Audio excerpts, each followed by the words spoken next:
La fête du Vesak est la fête bouddhiste qui célèbre le retour du Bouddha.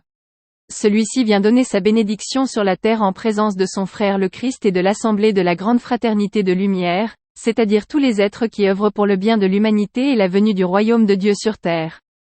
Cela se passe chaque année, à la pleine lune du Taureau, dans une certaine vallée au Tibet, appelée vallée du Vesak. C'est un petit plateau entouré de montagnes peu élevées, sur la pente nord de l'Himalaya, non loin de la frontière du Népal, à 600 km environ de Lhasa. Au centre de la partie sud de la plaine se trouve un énorme bloc de pierre formant comme un autel. Quelques heures avant la pleine lune, tous se réunissent dans la partie nord. Environ 1 heure avant la pleine lune, les visiteurs astrales commencent à arriver, et, parmi eux, les membres de la fraternité. L'autel est décoré de fleurs et une magnifique coupe d'or pleine d'eau est placée au centre. Environ une demi-heure avant la pleine lune, à un signal donné par le Mahachohan, les membres de la fraternité s'avancent simultanément au centre de la plaine. Tous tournés vers l'intérieur, ils forment un large cercle formé de 3 cercles concentriques. Quelques versets des écritures bouddhistes sont alors chantés en langue pali. Et lorsque les voix meurent dans le silence, le Christ se matérialise au centre du cercle, tenant en ses mains le sceptre du pouvoir. Adeptes et initiés s'inclinent gravement devant lui, et un autre verset est chanté.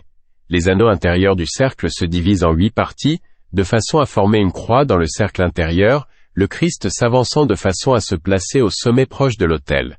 Sur cet autel, le Christ dépose avec révérence le sceptre du pouvoir, tandis que derrière lui, le cercle se modifie et devient une figure courbe, puis un triangle renversé, puis un pentagramme, le Christ occupant la pointe sud de l'étoile à 5 branches. Puis les chants cessent et après quelques instants de silence solennel, le Christ prenant de nouveau en ses mains le sceptre du pouvoir et l'élevant au-dessus de sa tête, prononce par quelques mots sonores en pali, « Tout est prêt, maître, viens ».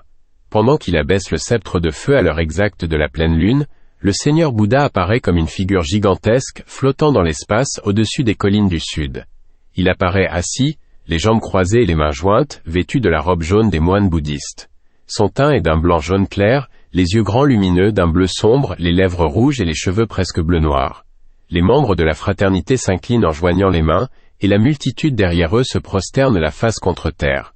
Après une courte prière, tous se lèvent et fixent leur regard vers le Seigneur Bouddha, tandis que la fraternité chante pour le bénéfice du peuple les nobles paroles de la Mahamangal Sutta. Puis le Christ saisit sur l'autel la coupe pleine d'eau et l'élève, la multitude qui s'était munie de vases remplis d'eau, suit son exemple. Lorsqu'il la replace sur l'autel de pierre, le verset suivant est chanté. Il est le Seigneur, le Saint qui est parfait en savoir, qui possède la connaissance octuple, et qui a accompli les 15 pratiques saintes, qui a terminé le voyage conduisant à l'état de Bouddha. Le sans rival, l'instructeur des hommes qui doivent être soumis par la doctrine. L'instructeur des dieux et des hommes, il est le béni, le Seigneur Bouddha. À ces derniers mots, un sourire d'ineffable amour rayonne de la face du Bouddha, en même temps qu'il élève la main droite en signe de bénédiction et qu'une grande pluie de fleurs tombe sur le peuple.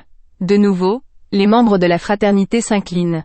De nouveau la foule se prosterne et la figure s'évanouit lentement dans le ciel, tandis que la foule donne libre cours à son émotion en poussant des cris de joie et de louange.